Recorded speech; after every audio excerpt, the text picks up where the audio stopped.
मंगलम भगवान वीरो मंगलम गौतमो गणी मंगलम कुंद कुंदार्यो जैन धर्मोस्तु मंगलम सर्वमंगलमांगल्यं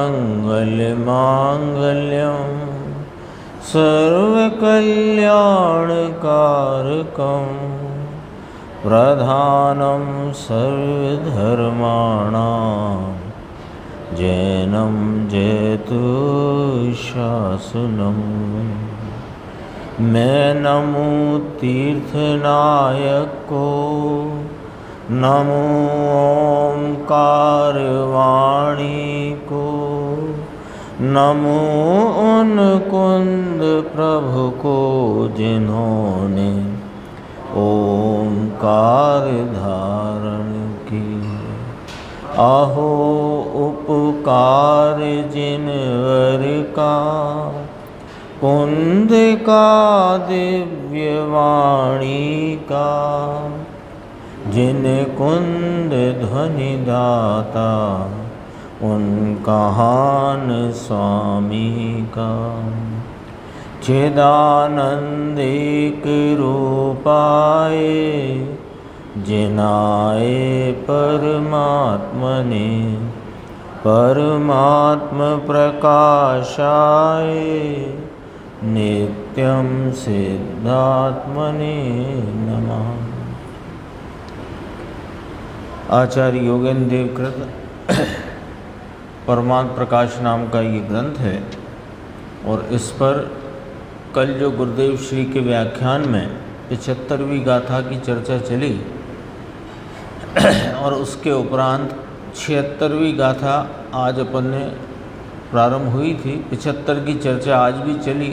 आज का प्रवचन प्रारंभ का आवाज़ खराब होने से आगे से लिया और आगे जो प्रवचन है 76 गाथा के संदर्भ में स्पष्टीकरण और 77वीं गाथा का उसमें भी थोड़ी सी आवाज़ की अड़चन है, तो देखेंगे क्या आता है, क्या उसमें अपन सुन के देखेंगे। कल जो बात चलती थी 75 में तो अपन ने कहा था, जो आचार्य भगवान ने कहा ना कि ये 3 शल्यों को आदि लेकर समस्त विषयाविलास रूप मनोरथों के विकल्प जाल रूपी अग्नि ज्वालाओं से रहित सम्यक ज्ञान की व्याख्या करी। तो उस सम्यक ज्ञान जो है उससे रहित जो वृत्ति में कितना भी तप हो अथवा के पढ़ना हो, 2 शब्द लिए तप और श्रुत, तो उनसे मोक्ष नहीं होता, क्योंकि पानी में हाथ मथने से हाथ में चिकनाई नहीं आती। ये बात आई थी। इसमें जो थोड़ी सी महत्वपूर्ण चर्चा है वो अपन देखते हैं और इसके बाद जो आज विषय चला उस पे आएंगे। कल ये बात आई थी कि पर का ज्ञान तो राग का ज्ञान है, उसके द्वारा आत्मा ज्ञात नहीं होता, यानी शास्त्र ज्ञान भी वो पर का ज्ञान है, राग रूप भाव है, उससे आत्मा ज्ञात नहीं होता। तो कहा कि पहले बात आ गई है इसी परमात्म प्रकाश नाम के शास्त्र में।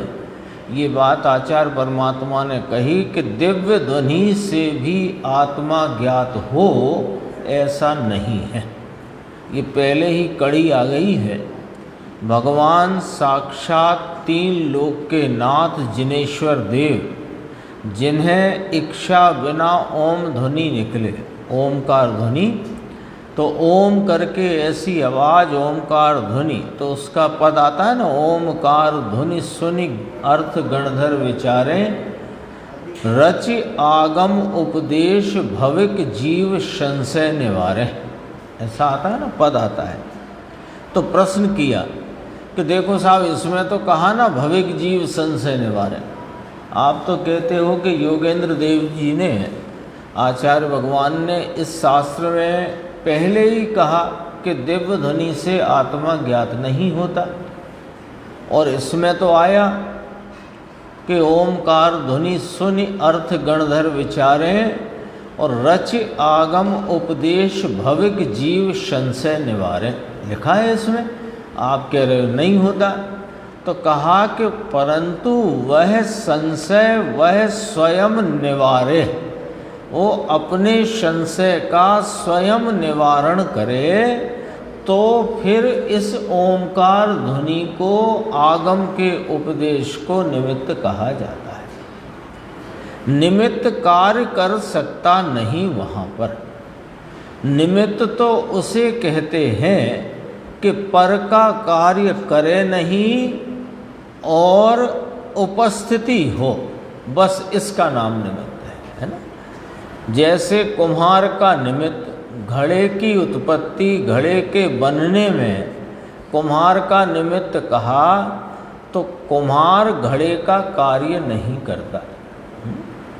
घड़े का कार्य तो मिट्टी करती है ना। ये दृष्टांत तो इसलिए सामने रखा गुरुदेव श्री ने कि बहुत ये प्रसिद्ध है, बहुत ख्याल में इसके संदर्भ की चर्चा बहुत है, सबके ख्याल में है कि घड़े का कार्य कुम्हार नहीं करता, तो कुम्हार क्या कहलाता है? निमित्त कहलाता है। पॉइंट ये नहीं पकड़ना कुम्हार करता है फिर उसका योग उपयोग, ये नहीं। अभी पॉइंट क्या पकड़ना है कि कुम्हार घड़े का कार्य नहीं करता, इसलिए वह निमित्त कहलाता है। पॉइंट ये पकड़ना है कि निमित्त कौन कहलाता है? कि जो कार्य नहीं करता। सिद्धांत ये निकल के आता है। निमित्त कौन कहलाता है? कि जो कार्य को ना करे वह निमित्त कहलाता है। पर वहाँ पर उपस्थिति हो और अनुकूलता का आरोप आए तो निमित्त कहलाता है। तो दिव्य ध्वनि आगम का उपदेश जीव के आत्मज्ञान के लिए निमित्त कहलाया। तो निमित्त का अर्थ क्या निकल करके आ गया कि दिव्य ध्वनि से और आगम के उपदेश से आत्मा ज्ञात नहीं होता। यही तो निकल के आई बात। घड़े को कुम्हार नहीं करता, घड़े के कार्य में कुम्हार निमित्त है। तो क्या अर्थ निकल करके आया अपने सामने कि कुम्हार से घड़ा नहीं होता, घड़ा मिट्टी से होता है और कुम्हार तो निमित्त कहलाता है। तो जब कहा भविक जीव संशय निवारे, सुन आगम उपदेश है ना, रचि आगम उपदेश भविक जीव संशय निवारे, तो संशय के निवारण रूपी कार्य को दिव्य ध्वनि आगम उपदेश नहीं करता। जब जीव स्वयं अपनी परिणति में प्रवर्तते हुए संशय का निवारण सम्यक ज्ञान आत्मज्ञान द्वारा करता है, तब आगम उपदेश और दिव्य ध्वनि को निमित्त कहा जाता है। यहाँ ये इतनी बात कहना थी। देखो गजब बात बापू, कुम्हार का निमित्त है। निमित्त यानी क्या होता है ये तो समझ लो। जैसे कहीं अपने को बात चले, अरे ये जरा छूना नहीं, अग्नि है। बच्चे को नहीं कहते कि छूना नहीं, ताता है, बच्चे को कहते हैं ना। तो उसको छोटा बच्चा है तो उसे ताता का भाव वासन ऐसा हो गया है कि इसको छूने से मैं जल जाऊंगा, तकलीफ होगी, पीड़ा होगी, ऐसा भाव वासन हो गया ना। ऐसे निमित्त शब्द जब कभी जहाँ आए तो हमें ये भाव वासन तुरंत होना चाहिए कि निमित्त, अच्छा ये कुछ करता नहीं, ऐसा जैसे तुरंत होता है ना, ऐसे तुरंत आना चाहिए। फिर इतनी सारी बात याद नहीं आना चाहिए। अच्छा अनुकूल तो है, आरोप किया गया है, इतने की ज़रूरत नहीं है। अब ये तो समझ लिया है। अब क्या समझ में आ गया कि अब बस निमित्त शब्द का जहाँ प्रयोग हुआ, अथवा कदाचित शास्त्रों में निमित्त शब्द का प्रयोग भी ना हो, पर निमित्त नैमित्तिक के संदर्भ से संबंध से कथन किया गया हो, तो अपने को समझ जाना चाहिए कि ये कार्य उसका नहीं है। तो जो कुछ करता नहीं उसका नाम निमित्त है। थोड़ा और देखो, बहुत अच्छी बात है 4 पंक्ति की इसी संदर्भ से कि प्रवचन सार में तो ऐसा आता है कि आत्मज्ञान के लक्ष्य से शास्त्र का अभ्यास करो, शास्त्र अभ्यास की प्रेरणा तो दी गई है। आचार्य कुंद देव ने प्रवचन सार में दी, अन्य ग्रंथों में भी, अन्य आचार्यों ने भी, ज्ञानियों ने, धर्मात्माओं ने, पूज्य गुरुदेव श्री भी हमको शास्त्र अभ्यास की प्रेरणा तो देते हैं, पर वो प्रेरणा का अर्थ शास्त्र अभ्यास के लक्ष्य से शास्त्र का अभ्यास करना है कि आत्मज्ञान के लक्ष्य से शास्त्र का अभ्यास करना है। लक्ष्य क्या है? आत्मज्ञान के लक्ष्य से शास्त्र का अभ्यास करो। बच्चे पढ़ते हैं ना, तो बच्चे को हमेशा हर वर्ष जो उनका एनुअल एग्ज़ाम होता है उसमें उनका लक्ष्य होता है कि अधिक से अधिक नंबर लाना है ना, 100 में से 90, 95, 88, 85 जो भी है, यानी अधिक से अधिक लाना है, ये लक्ष्य है ना। अब ये बताओ कि क्या इतना ही लक्ष्य है उसका?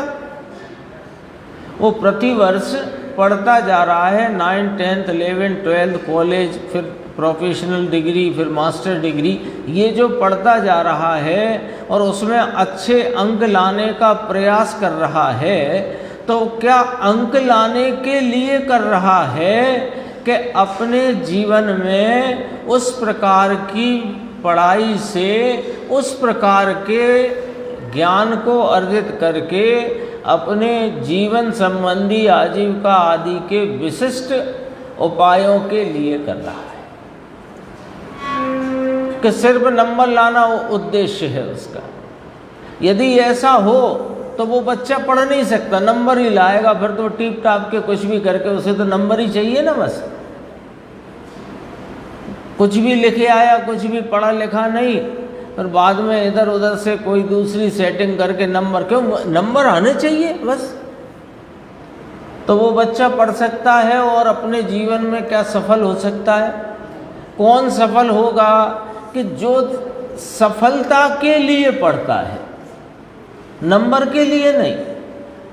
ऐसे ही शास्त्र का अभ्यास शास्त्र के अभ्यास के लिए नहीं, शास्त्र के अभ्यास द्वारा आत्मज्ञान के फल को प्राप्त करने के लिए हमें शास्त्र का अभ्यास करना चाहिए। ऐसा आचार्य कुंद भगवान प्रवचन सार जी महापरमागम में ये बात फरमाते हैं। शास्त्र का अभ्यास करो, ऐसा प्रवचन सार में आता है, परंतु आत्मज्ञान के लक्ष्य से, उसका लक्ष्य रखकर शास्त्र ज्ञान करो। आत्मज्ञान का लक्ष्य रखकर शास्त्र ज्ञान करो तो तुझे यथार्थ ज्ञान होगा। ऐसा है, बात तो ऐसी है बापू, वहाँ तो निमित्त पना बतलाते हैं कि यह आत्मा जो तेरा स्वरूप जैसा है वैसा तुमने अनादि से पहचाना नहीं है, जानते नहीं हो।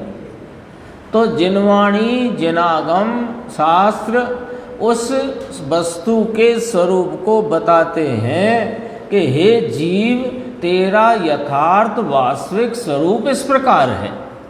तो क्यों पढ़ा हमने शास्त्र और क्यों पढ़ना शास्त्र? कि जैसा मेरा यथार्थ स्वरूप है उसे जानने के लिए पढ़ना। ये इतना यहाँ कहा। तो उसमें निमित्त कौन है?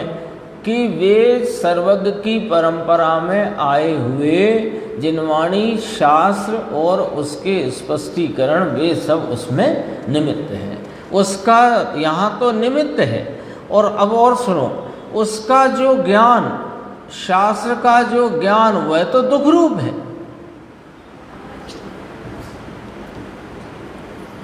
बोलो साहब, अंकुर बोलो। शास्त्र का ज्ञान दुख रूप है और शास्त्र के द्वारा आत्मज्ञान वो सुख रूप है। तो द्वारा क्या हुआ कि आत्मा के द्वारा आत्मा को जानकर आत्मा का वेदन, इसका नाम तो आत्मज्ञान है। कल आ गई थी बहुत व्याख्या। स्वरूप संचेतन वही आत्मज्ञान है। अपने स्वस्वरूप का अपनी उपयोग परिणति में स्वाद रूप सम नाम प्रत्यक्ष वेदन नाम आस्वाद पूर्वक प्रत्यक्ष आस्वादन पूर्वक अपने ज्ञायक भगवान को जानना, अनुभवना, संचेतन करना, इसका नाम आत्मज्ञान है। ये सुख रूप है और शास्त्र ज्ञान दुख रूप है। ये कौन से कांटे पे तोल दिया आपने कि यहाँ तो एक ही कांटा है जिसमें राग और वीतरागता, दुख और आनंद, संसार और मुक्ति, ये ही तुलता है इस पे, और कोई नया कांटा नहीं है। राग शास्त्र का ज्ञान परलक्षी है कि स्वलक्षी है? तो परलक्षी है तो क्या उत्पन्न होगा? राग। राग दुख में जाएगा कि सुख में? राग तो दुख रूप है। अभी तो आगे पढ़ेंगे अपन, वर्तमान भी दुख रूप है, दुख का कारण भी है।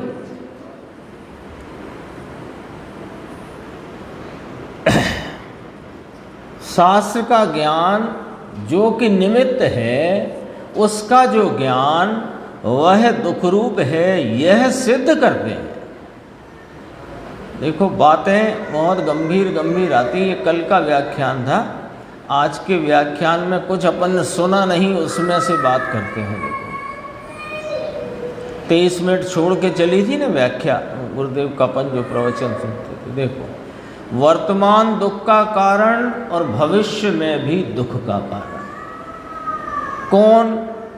कि वे तपादिक की मंद कषाय रूप क्रिया, देह की नहीं लेना, देह की क्रिया से न सुख होता है न दुख होता है, ये समझ लो अच्छे से। देह की क्रिया से न सुख होता है न दुख होता है ना। अब ये टेबल पे आप 4 हथौड़े मारो तो मेरे को काय का सुख दुख? लेकिन ये टेबल मेरी है, टूट ना जाए, दुख तो इसका है और काय का है।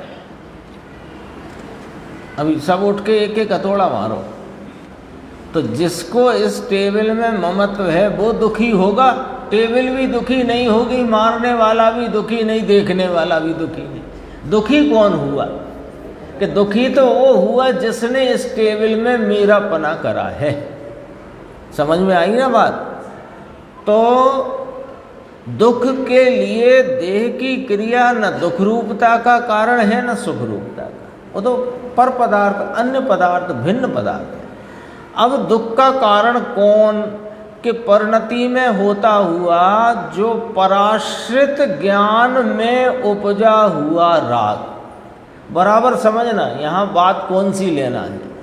पराश्रित ज्ञान में या पराश्रित ज्ञान के काल में उपजा हुआ राग और अन्य के लक्ष्य में, वो भी पराश्रित है ना।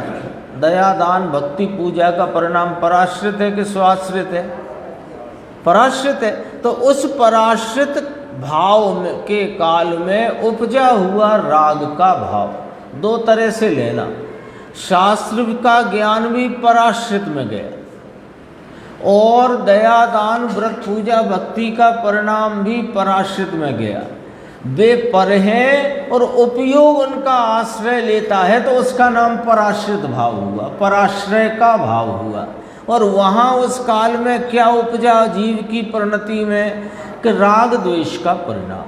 तो जो राग द्वेष का परिणाम है उससे आत्मज्ञान नहीं होता, ये तो सिद्धांतिक बात है। तो फिर वे कौन है राग द्वेष के? वर्तमान दुख के कारण है और भविष्य में भी दुख का कारण है। क्योंकि इस 75 नंबर की गाथा में आचार्य परमात्मा ने कहा कि आत्मज्ञान के बिना के तप और शास्त्र ज्ञान जीव को शीघ्र ही दुख में डालते हैं। शब्द आया था, शीघ्र ही दुख में डालते हैं। पढ़ाई ही समझ में नहीं आ रही, पढ़ाई समझ में नहीं आ रही। यहाँ हम तो सुख के लिए आए और शास्त्र भी पढ़ेंगे तो सुख के लिए पढ़ेंगे। जब शास्त्र से ही दुख होता है तो सिनेमा का दुख उठाओ, फिर शास्त्र वाला दुख क्यों उठाओ? अरे तुझे आत्मा नहीं मालूम, उसका यथार्थ स्वरूप नहीं मालूम, तो उसके यथार्थ स्वरूप को स्वयं जाने तो ये निमित्त है। ये बात तो रखना है ना, रखी ही है, रखना क्या है ही ऐसा। अब कहते हैं कि जो पराश्रित भाव स्वरूप जितने भी तप के और शास्त्र अभ्यास रूपी और कषाय की मंदता के जितने भाव हैं वे वर्तमान दुख का कारण हैं और भविष्य में भी दुख का कारण है। वो कैसे सुनो। समय सार 74 गाथा में आया कि नहीं आया? आश्रम वर्तमान दुख रूप है और भविष्य में दुख का कारण। 4 बोल आए ना, असुचि हैं, विपरीत हैं, दुख रूप हैं, दुख का कारण है। वो याद किया। आश्रम यानी राग देश वर्तमान दुख रूप है, भविष्य में दुख का कारण है। क्यों कहते हो ऐसा? क्योंकि उससे बंधन होगा। क्या होगा? उससे बंधन होगा। और वो बंधन होगा तो क्या बंधन होगा? कर्म का बंधन होगा। और कर्म का बंधन के निमित्त से संयोग मिलेंगे और संयोग पर लक्ष्य जाएगा तो राग होगा। और राग बताओ दुख रूप के दुख सुख रूप। बात तो न्याय से है। वो तो अपने न्याय को गुरुदेव ने बहुत परिभाषित किया, बहुत स्थलों पर, बहुत अपने व्याख्यानों में। न्याय को नी धातु से आया न्याय, है ना, कि जो बात कहनी है उस ओर ले जाए, उसका नाम न्याय होता है। न्याय क्या होता है? जो बात आचार्य परमात्मा को कहनी है, प्रतिपादित करनी है, निरूपण करना है, उस ओर जो बात ले जाए उसका नाम न्याय है। ठीक है? तो न्याय से ये बात आती है। क्या बात आती है? कि राग वर्तमान में दुख का कारण के सुख का कारण बोलो, है ना। अब आप ही हाँ ना में जवाब स्वयं देते जाओ। राग वर्तमान में दुख का कारण के सुख का कारण कि दुख का कारण। ठीक है? अब वह जो राग है उसके निमित्त से क्या हुआ कि कर्म का बंधन हुआ। तो कर्म का बंधन हुआ तो कर्म कोई प्रकृति और स्थिति लेकर बंधेगा कि नहीं बंधेगा? तो उसकी प्रकृति मान लो जो कोई भी हो, पुण्य की हो कि कोई भी हो, और स्थिति उसकी पूरी होगी तो वह अकर्म रूप होकर उदयागत होगा कि नहीं होगा? तो उदयागत कर्म के निमित्त से संयोग मिलेंगे कि नहीं मिलेंगे? तो संयोग जो मिलेंगे तो फिर उन पर लक्ष्य जाएगा तो बोलो क्या उत्पन्न होगा? आनंद के दुख, कि दुख उत्पन्न होगा। तो लो, जो राग वर्तमान में दुख रूप था ये भविष्य में भी दुख रूप ही सिद्ध हुआ। आ गया? ख्याल में आ गया कैसे वर्तमान? अच्छा, अभी मंद कषाय का राग है, उसमें थोड़ी प्रतिकूलताएं हो सकती हैं तो उसका दुख है, लेकिन आगे तो अनुकूलता मिलेंगी। अरे वे अनुकूलता भी दुख रूप है। कैसे? कि तेरा लक्ष्य गया ना वहाँ, तो लक्ष्य जाएगा तो क्या उत्पन्न होगा वहाँ? राग के वीतराग नहीं पूछ रहे, हम पूछ रहे दुख उत्पन्न होगा क्या? आनंद। वर्तमान भी दुख का कारण और भविष्य में भी दुख का कारण है। भाई मार्ग बहुत सूक्ष्म है। लोग बेचारे उल्टे रास्ते चढ़ गए हैं और मानते हैं कि वह धर्म नहीं। अरे बापू, अशुभ से बचने के लिए ऐसे भाव होते हैं। ज्ञानी धर्मात्मा को तो अज्ञानी को नहीं कह रहे कि नहीं, अज्ञानी को नहीं कहते। अज्ञानी को ये वाला वाक्य लागू नहीं पड़ता। कौन सा वाक्य लागू नहीं पड़ता? कि अशुभ से बचने के लिए शुभ भाव होते हैं, ये लागू नहीं पड़ता अज्ञानी को। क्यों लागू नहीं पड़ता? कुछ कारण के हाँ, कि जब तक मिथ्यात्व रूपी महा अशुभ विद्यमान है उससे बचा नहीं, तो अब जब बचा ही नहीं रहा तो हम कैसे कहते हैं कि उससे बचने को शुभ भाव हुआ? समझ में आई कि नहीं आई बात? समझ में आई कि जब बचे तो सही, जब बच ही नहीं रहा अशुभ से तो हम कैसे कहते हैं अशुभ से बचने को शुभ भाव हुआ? ज्ञानी धर्मात्मा के मिथ्यात्व रूपी अशुभ है नहीं, परिणति में वीतरागता की धारा है। थोड़ा जो आसक्ति का भाव है उसमें उसको कदाचित अशुभ भाव आता है और फिर अशुभ टल जाता है और शुभ भाव आता है, तो उसको कहते हैं अशुभ से बचने को शुभ आया। समझ में आया। और व्यवहार से भी वे शुभ भाव ठीक कहे जाते हैं, ठीक भी कहे जाते हैं, परंतु वह वस्तु बंध का कारण है और आए बिना रहे नहीं, और हो तो आदरणीय है ऐसा नहीं। ये सब बड़ी गड़बड़ है।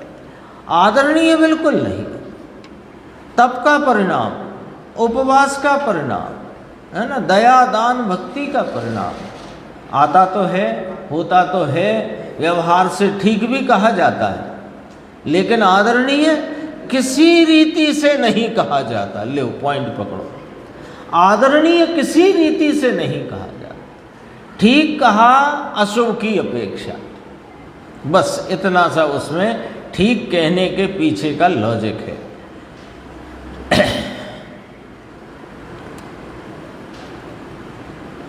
देखो थोड़ा सा और देखो, आत्मज्ञान से रहित जो शास्त्र का ज्ञान और तपश्चरण आदि है, दीक्षा आदि, पंच महाव्रत का परिणाम आदि सब, उनमें मुख्यता से पुण्य का बंध होता है।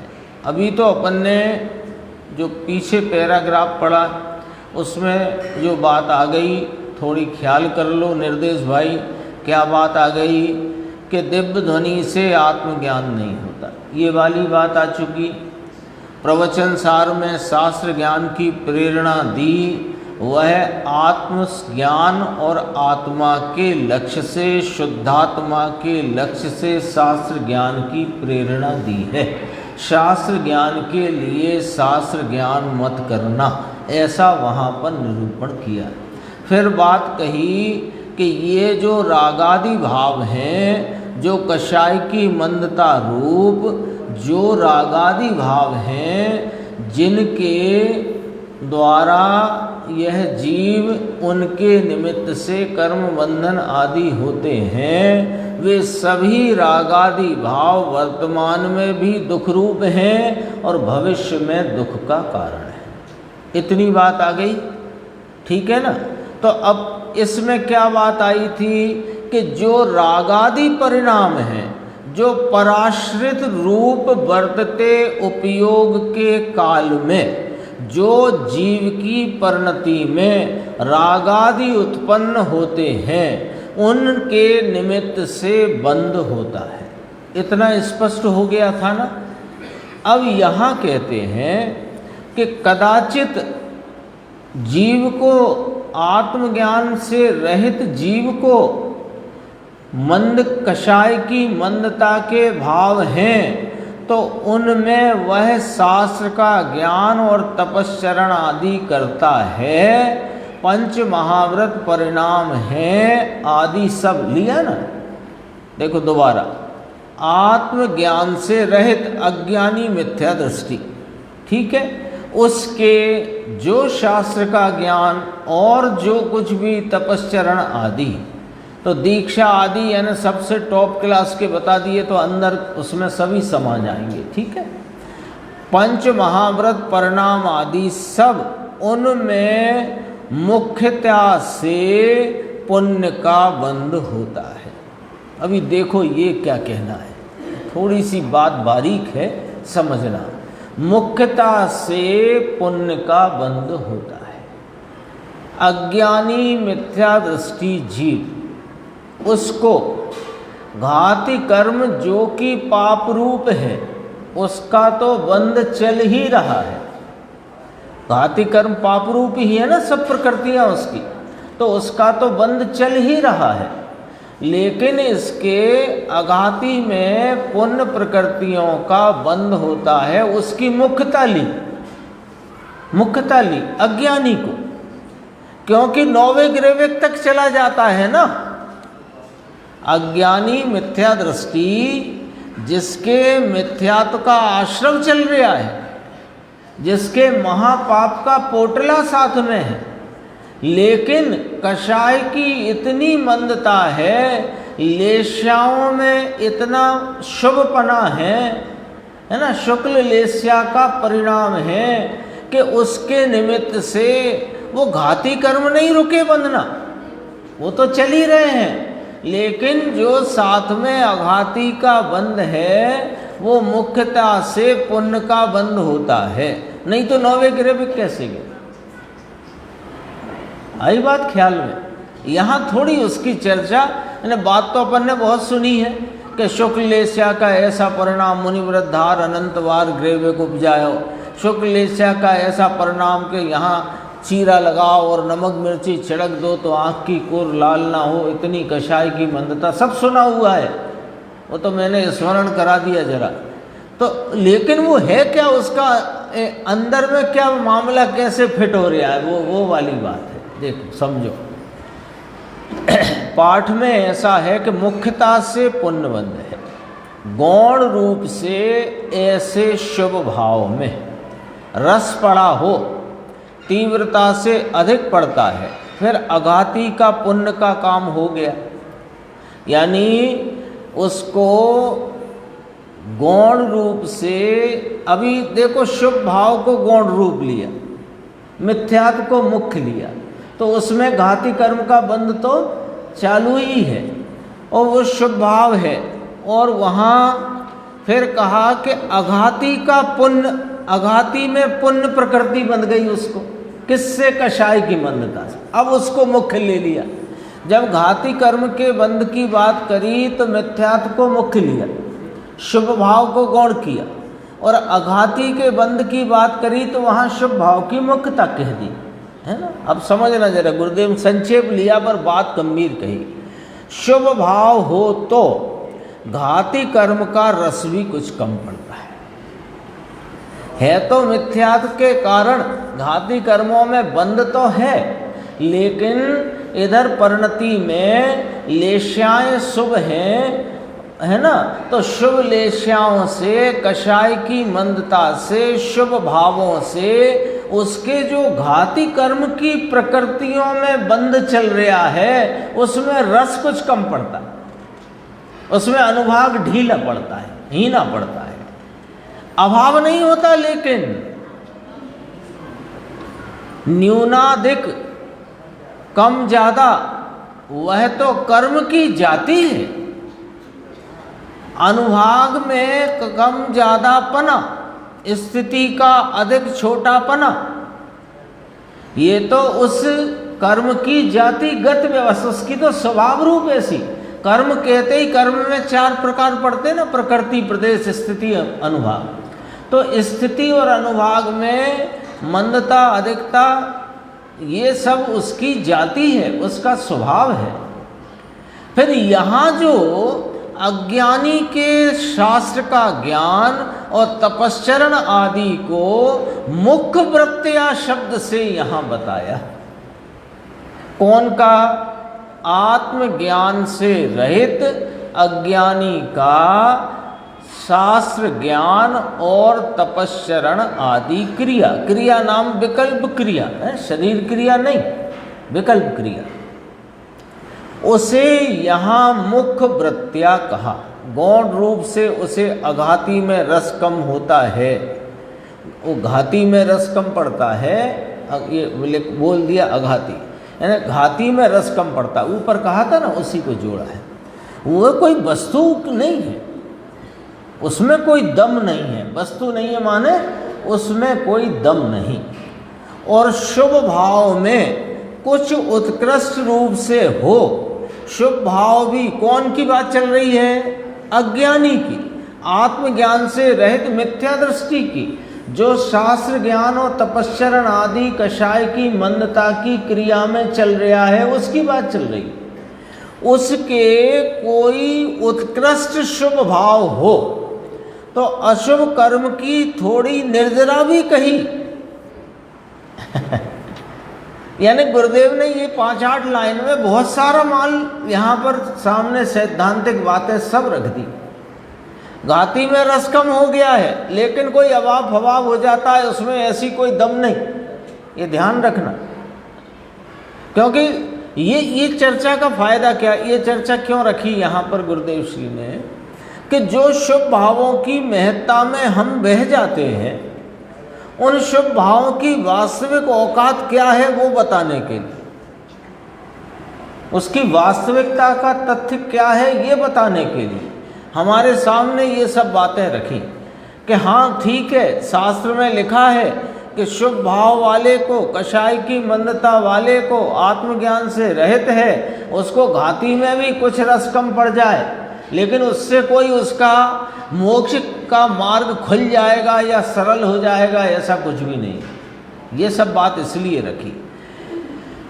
देखो, अशुभ कर्म की जरा निर्जरा भी हो, परंतु वह मूल निर्जरा संवर सहित की नहीं है ना। अज्ञानी को, आत्मज्ञान से रहित मिथ्या दृष्टि को संवर का परिणति में जन्म ही नहीं हुआ, शुद्धता का अंश ही खिला नहीं, अंकुरित ही ना हुआ, उसके संवर तो है नहीं, तो यह निर्जरा संवर सहित की नहीं।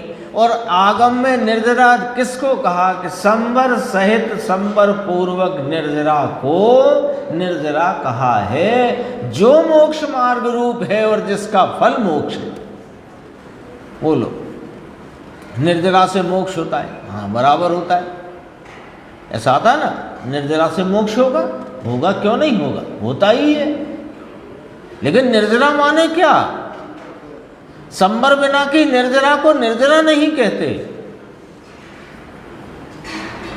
अभी तो 85 गाय में निर्जरा की गाथा चल रही है, 144-45। संवर बिना की निर्जरा को निर्जरा नहीं कहते। जैसे अभी एक सिद्धांत याद करा अपन ने कि निमित्त है उससे कार्य नहीं होता। निमित्त कहते ही यह जान लेना कि अच्छा ये निमित्त है, यानी इससे कार्य नहीं होता। ऐसे ही ये समझ लेना कि निर्जरा कदाचित शास्त्रों में कोई स्थल पर ऐसी भी जानने में, पढ़ने में, सुनने में आएगी कि अशुभ की निर्जरा, तो वहाँ जब तक संवर नहीं तब तक कोई निर्जरा नहीं है, क्योंकि संवर पूर्वक की निर्जरा ही निर्जरा है। उसका कोई हेतु है, कोई लॉजिक है कि हाँ है ना। निर्जरा की परिभाषा क्या? शुद्धि की वृद्धि, उसका नाम निर्जरा है। ठीक बात है। तो जब शुद्धि ही नहीं प्रगटी तो वृद्धि काई की? तो संवर बिना निर्जरा क्यों नहीं कही कि संवर माने शुद्धि की प्रकटता और शुद्धि की होए वृद्धि तो कहलाए निर्जरा। बीज डाला, कोई कारण से अंकुरित ही नहीं हुआ है, हाँ अब रोज के बढ़ रहा है, बढ़ रहा है, कैसे बढ़ेगा और बढ़ाओ। अब क्या बढ़ाए? वो जमीन से फूटकर ऊपर आया ही नहीं है। जब शुद्धता का परिणति में अंश ही प्रकट नहीं हुआ है तो वृद्धि किसकी देख रहे हो? फिर किसकी निर्जरा? तो साहब शास्त्रों में तो लिखा अशुभ की निर्जरा, कि हाँ वह जो अशुभ की निर्जरा कही उसका कारण ये है कि वहाँ पर जो पूर्व के कर्म अपनी स्थिति को प्राप्त करके अकर्म रूप परिणम गए और यहाँ तेरा परिणाम कषाय की मंदता रूप रहा, तो नवीन कर्म अशुभ नहीं बंधा तो अशुभ की निर्जरा कहने में आई है। इतनी सी बात है, मूल निर्जरा नहीं है। हाँ, अशुभ जो पूर्व का पाप है वो निर्जरित हुआ है, पुण्य की प्रकृतियाँ इतनी बंध गई हैं, तब जाकर के 9वें ग्रह में जाता है। आयु कितनी वहाँ 22 सागर 21 सागर ऐसी आयु है कोई, 31 सागर की आयु 9वें ग्रह की। सागर कितना होता है मैं ही बताते भूल जाता हूँ है ना। वो बड़ी लंबी चौड़ी बात है, 2000 कोस लंबा, 2000 कोस चौड़ा, ऐसा 2000 कोस गहरा और 2000 कोस का ही व्यास वाला गोल गड्ढा हो, फिर उसमें पता नहीं भोग भूमि के कोई बहुत छोटी उम्र वाले कोई जीवों के बाल भरो और इतने भरो कि चक्रवर्ती की सेना से रौंद वादो और ठसाठस हो जाएं। फिर जाने कितने साल में एक बाल निकालो, फिर जब वो खाली हो जाए तब एक सागर होता है। ऐसा कुछ वर्णन है, ठीक से ख्याल में नहीं रहता है पर लगभग ऐसा ही है, मतलब बहुत लंबा काल है। कितने ऐसे अब जरा छेड़ाला की वो पंक्ति याद करो, मुनिव्रत धार अनंत बार ग्रेवे को उपजायो। अनंत बार 31 सागर, और वे भी दुख में, दुख नहीं था। समझ में आया वह अविपाक, वो सविपाक निर्जरा होती है। वह सन शब्द नहीं बोला, विपाक निर्जरा माने सविपाक निर्जरा होती है।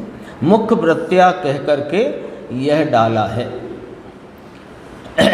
ये इसके बाद आज अपनी 76वीं गाथा प्रारंभ हुई थी और उसकी चर्चा कल के प्रवचन में है, और अब कह नहीं सकते हैं कि कल का प्रवचन चल पाएगा कि नहीं चल पाएगा, वो नहीं कह सकते हैं। ये देखो, ये मुख्य वृत्तिया की 4 पंक्तियाँ और हैं जो अपना विषय था ना। अभव्य को भी मिथ्यात्व और अनंतानुबंधी का रस मंद होता है। अनंतानुबंधी मंद हो गई लेकिन गई नहीं, तब तक मोक्ष मार्ग प्रारंभ नहीं होता। समझ गए ना? मंद तो हो जाता है, अभव्य को भी मिथ्यात्व और अनंतानुबंधी का रस मंद हो जाता है। अनंतानुबंधी और मिथ्यात्व का रस अभव्य को भी मंद होता है, तब तो 9वें ग्रेविक में चला जाता है। वह कोई चीज़ नहीं, इसलिए यहाँ मुख्य वृत्तिया शब्द का प्रयोग किया है। आगे अपनी 76 गाथा है और उसकी चर्चा भी आज भी कुछ चली है, कुछ कल भी चलेगी, और उम्मीद नहीं है कि कल वाले में चलेगी कि नहीं चलेगी। एक थोड़ा सा विषय 5 मिनट में 2 मिनट में ही ले लेते हैं। फिर इसके बाद वो बच्चों ने जो अपने पाठशाला में पढ़ते हैं, उन्होंने इस वर्ष जो परीक्षा दी थी, उन सब ने बहुत अच्छे अंक अर्जित किए हैं और उनके सर्टिफिकेट भी आ गए हैं। तो आज अपन सबके सामने उन बच्चों का उत्साहवर्धन भी करेंगे और उनका वो प्रमाण पत्र भी उन्हें दिए जाएंगे। 2 मिनट में ये बात पूरी करता हूँ। मुमुक्षु का प्रश्न है कि शास्त्र में ऐसा लिखा है कि तीर्थ की प्रवृत्ति 2 नय के अधीन होती है। तीर्थ माने समझ गए? पहले तीर्थ शब्द का अर्थ समझ लो। तीर्थ क्षेत्र की बात नहीं चल रही। तीर्थ माने जिससे तरा जाए उसे तीर्थ कहते हैं। तो तरना माने कहाँ से तरना? संसार सागर से तरना। तो जिस भाव से संसार सागर से तरा जाए उस भाव को तीर्थ कहते हैं। समय सार जी में भावार्थकार पंडित जयचंद जी छावड़ा साहब ने तीर्थ जो कहा, आत्मा के आलम्बन से उपजे हुए सम्यक दर्शन ज्ञान चारित्र के भाव को व्यवहार तीर्थ कहा है। निश्चय परिणति को, निश्चय सम्यक दर्शन यानी स्वरूप का श्रद्धान, स्वरूप का संचेतन आस्वादन और स्वरूप में रमणता रूपी सम्यक दर्शन ज्ञान चारित्र को पंडित जयचंद जी छावड़ा साहब ने व्यवहार तीर्थ कहा। और जिसके आलम्बन से यह दर्शन ज्ञान चारित्र की पवित्र परिणति प्रकट हुई है, इस चैतन्य महापदार्थ को निश्चय तीर्थ कहा। तो तीर्थ की व्याख्या तो ऐसे ख्याल में रखना। अब बात कहते हैं कि शास्त्र में ऐसा लिखा कि तीर्थ की प्रवृत्ति 2 नय के अधीन होती है। लो, दोनों नय के तीर्थ बताए अभी छावड़ा साहब ने बताए ना, जयचंद जी साहब ने 2 नय से तीर्थ बताए। सम्यक दर्शन ज्ञान चारित्र पवित्र निर्मल परिणति वह व्यवहार तीर्थ है, और जिसके आलम्बन से ये परिणति प्रकट हो अपना ऐसा ये चैतन्य महाप्रभु वह निश्चय तीर्थ है। अब ये चित्त में रखकर सुनना। अब 2 नय के अधीन कहा ना, तो व्यवहार नय का विषय नहीं होता क्या कोई? गुरुदेव ने दोनों तरफ से बात रखी। विषय होता है, वो तो एक बात अपन ने रखी ली, छावड़ा साहब वाली। अब गुरुदेव श्री कहते हैं व्यवहार मोक्ष मार्गी है ना, तो मोक्ष मार्गी के स्वरूप की प्रतीति है, स्वरूप का आलम्बन है, स्वरूप की स्थिरता है, तभी तो मोक्ष मार्ग में है। तो स्थिरता है, लेकिन अभी अस्थिरता भी है कि नहीं है? तो अस्थिरता में क्या उपजता है कि शुभ राग आदि भाव हैं, वे अस्थिरता जन्य हैं, और स्वरूप की एकाग्रता है वो स्थिरता रूप है। ठीक है, तो दो नए हो गए मोक्ष मार्ग में, दो नए हो गए। यानी मोक्ष मार्ग में दो विषयों का ज्ञान करने के नए दो हो गए। ज्ञान करने, क्या ज्ञान करना है कि मोक्ष मार्ग में एक तो स्वरूप की एकाग्रता वाली परिणति और शेष रहा राग। दो विषय अलग अलग हैं, उनको जानने वाले दो ज्ञान के अंश नाम नए अलग अलग हैं। ठीक है, राग की मंदता भक्ति पूजा वस्तु होती है, दो नए होते हैं, नए दो हैं तो नए के विषय भी दो हैं। परंतु ये ध्यान रखना, दो नए हैं तो दो नए का क्या, दो नए बताए। स्थिरता है वो भी एक विषय है, और जितनी अस्थिरता में राग है वो भी जानने का विषय है। दोनों है ना, तो दोनों को जानने के ज्ञान के अंश तो अलग अलग, नए अलग अलग, तो नए अलग तो उनके विषय अलग। दूसरी तरफ से कहो विषय अलग तो उन्हें जानने के नए अलग। ठीक है, एक शेष रही राग की स्थिति को जानने वाला नए, और एक स्वरूप की एकाग्रता को जानने वाला नए। अब देखो, परंतु उससे दूसरे नए का विषय दूसरे नए के विषय को सहायता करता है, ऐसा नहीं है। स्वरूप की एकाग्रता राग को सुधारती है, ऐसा नहीं है। और राग जो घटता हुआ है वो स्वरूप एकाग्रता को बढ़ाता है, ऐसा नहीं है। बोलो समझ में आई कि नहीं आई बात? चंद्रेश भाई, बात समझ में आई कि नहीं आई? है ना, ये बात समझने की है, बहुत जरूरी समझने की है। जो घटता हुआ राग है वो घटता हुआ राग वीतरागता के एक अंश को नहीं बढ़ाता, न टिकाता, और जो बढ़ती हुई वीतरागता है वो किसी राग को उत्पन्न नहीं करती।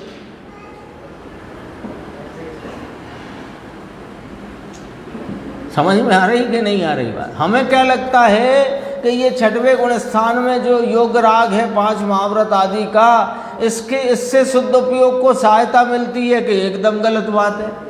और जो शुद्ध उपयोग है इसलिए 5 महाव्रत का परिणाम है, ये भी गलत बात है। समझ में आई कि नहीं आई बात? उस प्रकार की भूमिका में उस जाति का ही राग होता है, ये बात अपने स्थान पर ठीक है। जब आप यहाँ से 4 मील चल दिए गुना की तरफ, तो वहाँ जो पहले मील पर 45 किलोमीटर गुना लिखा था, तो अब 41वां लिखा आएगा ही, उसमें कौन सी खास बात है? पर 41वां आने से आप 4 किलोमीटर चले हो, ऐसा कैसे हो गया?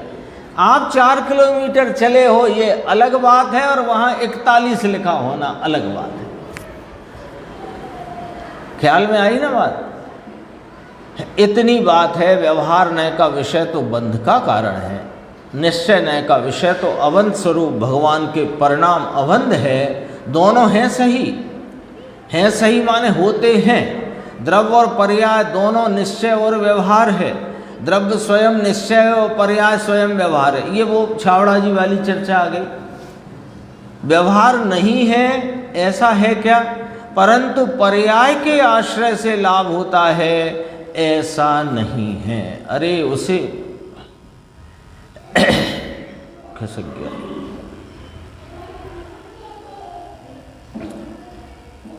यही था, हाँ। अरे उसे भी बेचारे को सुख का कामी तो है ना, ये थोड़ा समझना। 3 पंक्ति हैं देखो। सुख का कामी माने सुख के तो अभिलाषी सभी है ना अपन, और यहाँ नहीं है वे भी सुख के अभिलाषी हैं कि नहीं? अच्छा, परंतु मार्ग में भूल पड़ती है। बताओ भैया, कोई प्राणी बेचारा दुख का अर्थी है क्या? कोई दुख के प्रयोजन में है क्या? कोई दुख चाहता है क्या? परंतु दुख के कारण क्या है इसकी उसे खबर नहीं है। गलती यहाँ हो रही है। दुख कोई नहीं चाहता, सब सुख चाहते हैं। सुख सुख सब चाहते हैं, परंतु सुख के कारण को जानते नहीं। निच्छन्ति दुखम, दुख को चाहते नहीं हैं, परंतु दुख के कारण को छोड़ते नहीं हैं प्रभु भगवान, इसलिए उनकी परिणति में सुख उत्पन्न होता नहीं। अभी आज की चर्चा अपन यहाँ पूर्ण करते हैं, और वो जो बच्चों